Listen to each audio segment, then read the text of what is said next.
අද මම යන්නේ ඉසින් බැස්සගල රුවන්ගිරි රජමහා විහාරය බලන්න. මේ පූජා භූමිය පිහිටලා තියෙන්නේ මහනුවර යාපනයේ A9 මාර්ගයේ අසල මැදවච්චිය නගරයට කිට්ටුව. Google Maps භාවිතා කරලා පහසුවෙන්ම කෙනෙකුට මේ ප්‍රදේශයට මේ ස්ථානයට ළඟා වෙන්න පුළුවන්. සාමාන්‍යයෙන් මම බලන්න යන්නේ ස්වභාව සෞන්දර්යයත් එක්ක හොඳටම මිශ්‍ර වෙලා තියෙන සුන්දර ස්ථානවලට. මෙතනත් ඒ වගේ ස්ථානයක්. මේ පූජා භූමිය පිහිටලා තියෙන්නේ ලස්සන වනාන්තරයකින් මැදි වෙලා තියෙන සුන්දර ස්ථානයක. අසල තියෙන වැව එහි සුන්දරත්වය තවත් වැඩි කරනවා. මං සාමාන්‍යයෙන් යන තැන්වල කුරුල්ලන් ගැන හොඳ අවධානයෙන් හිටියත් මෙතනට යනකොට ටිකක් ප්‍රමාද වුණා. ඒ හින්දා කුරුල්ලෝ නම් වැඩි බලා ගන්න බැරි වුණා. හැබැයි මට මේ ගමනේදී විශේෂ කුරුල්ලෙක් හම්බ වුණා. එයා ගැන විස්තර මම පස්සේ කියන්නම්.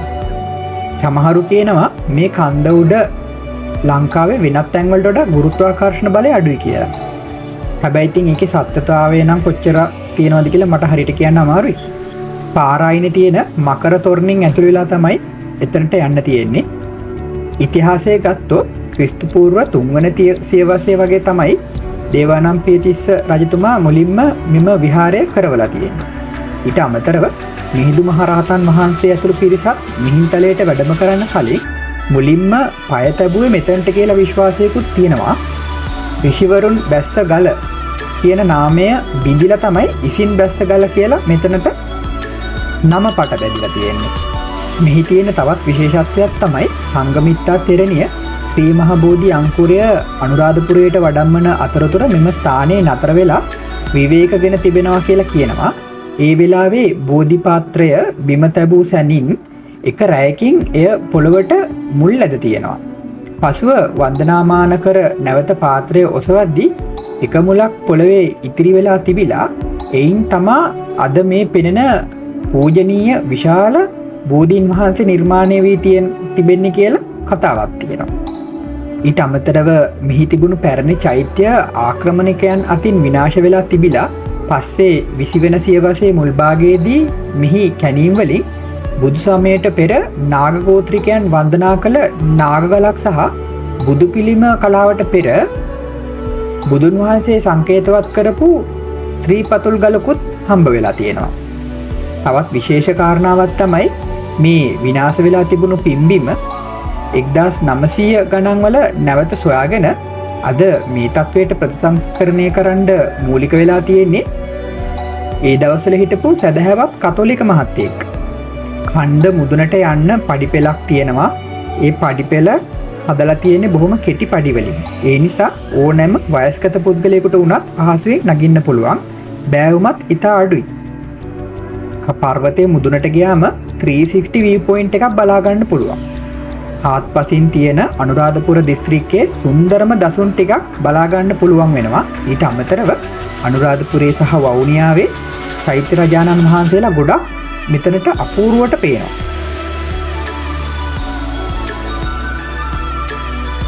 බලන්නකෝ තියෙන සුන්දරත්වය.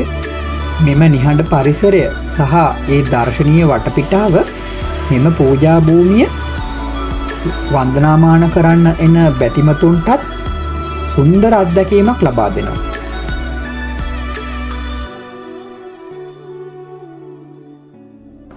මම කලින් කිව්වා වගේ මේ ඉන්නේ මට මේ ගමනේදී හම්බ වුණ විශේෂ කුරුල්ලා. එයාට කියන්නේ ඇෂි වුඩ් සොලෝ කියලා. එහෙමත් නැත්නම් අලු වනලිහිණියා කියලාත් කියනවා.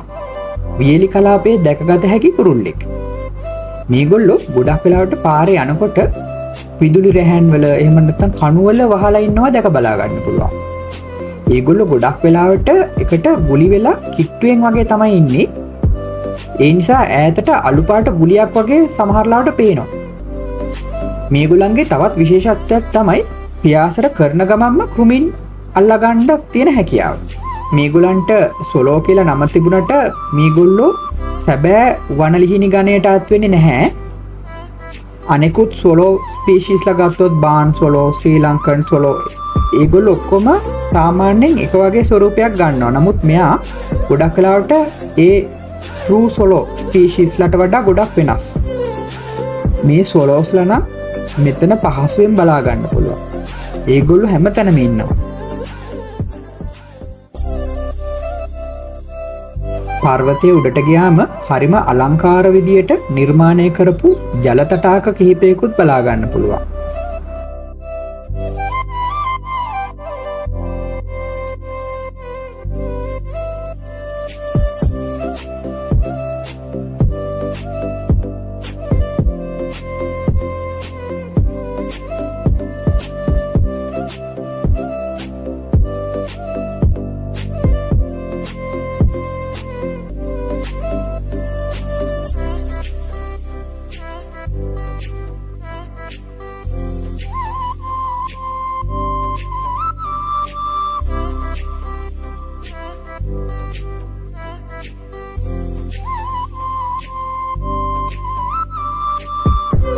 කන්ද පිටුපසින් පහළට බැස්සාම රහතන් වහන්සේලා වැඩහිටි අරහත් ගුහාව සහ වර්ග මීටර් 1000ක් පුරාට විහිදුණු වසර දහස් ගණනක් පැරණි මහා නාග වෘක්ෂයකුත් අපිට දැක බලා ගන්න පුළුවන් වෙනවා.